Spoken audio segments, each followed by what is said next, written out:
I debated for a while if I was going to open this figure or not. This is the Mortal Kombat Sonya Blade movie edition from Hasbro from 1994. And it's a different color than the regular one. The regular one has the green and she has some different accessories and things like that. Some of the movie ones are a little bit harder to find. And I got this in a lot with actually the regular Sonya Blade and some other figures, and I told myself, you know, I'm going to try to sell it. I tried to sell it for about 15 bucks. I probably would have taken 10 bucks, plus shipping, of course. But nobody wanted it, so I thought, you know what? I have her. I don't have any of her stuff. The weapons are actually kind of hard to find. And, you know, the card's all right. I mean, I guess it would kind of display well. But, you know what? I want it open. I want to play with it. I'm not going to play with it. But you know what I mean. I'm going to display it. And I don't know, you know, if it's not going to sell, I'm not going to try for a million years. I mean, I got a decent deal on it, so yeah, so this is not necessarily, you know, it's not really technically part of the G.I. Joe line, but I still consider it because it was made by Hasbro, and, you know, they used a lot of the G.I. Joe molds and weapons and vehicles and things like that. So this is 23 years old. Sonya Blade movie edition. I remember playing Mortal Kombat for the first time, the arcade version they had at the Beach Water Park in Cincinnati. I was probably in the 4th grade. And I remember my friend was like, oh, you gotta be Scorpion, you gotta be Scorpion. And I was Sub-Zero. I was a Sub-Zero fan. I like Kano too. Kano was pretty cool, but he wasn't in the second one.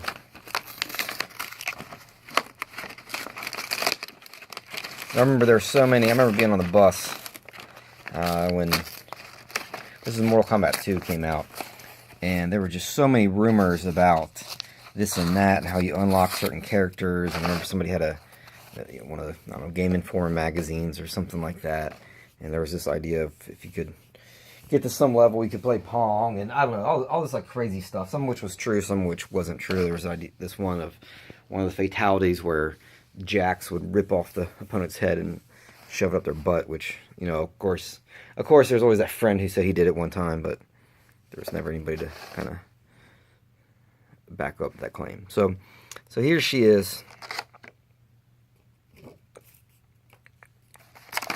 She's in very nice condition.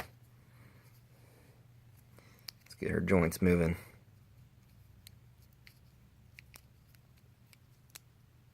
The ring's still pretty tight. Let's see if we can hear those knees crack a little bit.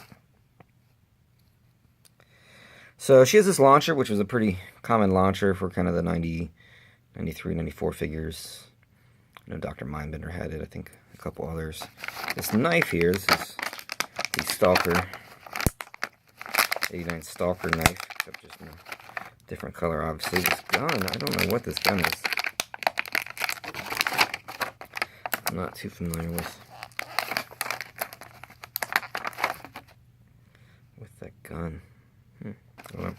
And then this is it Headhunters or Headman? One of the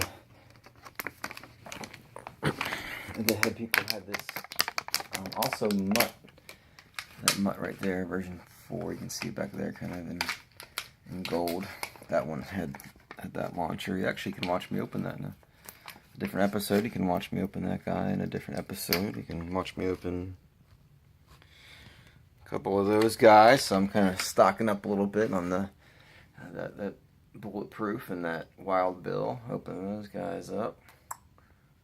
I don't know about any of the others. Anyway.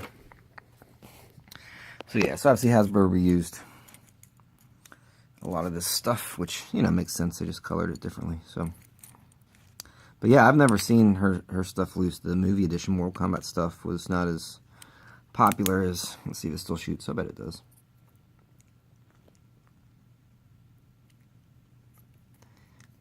It's not as popular as, it goes pretty far. The regular edition. So you don't really see the movie edition ones as much. The Sub-Zero one actually is really cool. He's kind of a translucent blue. And the Scorpion actually comes with a Scorpion, which I do not have. That's something that I'm looking for.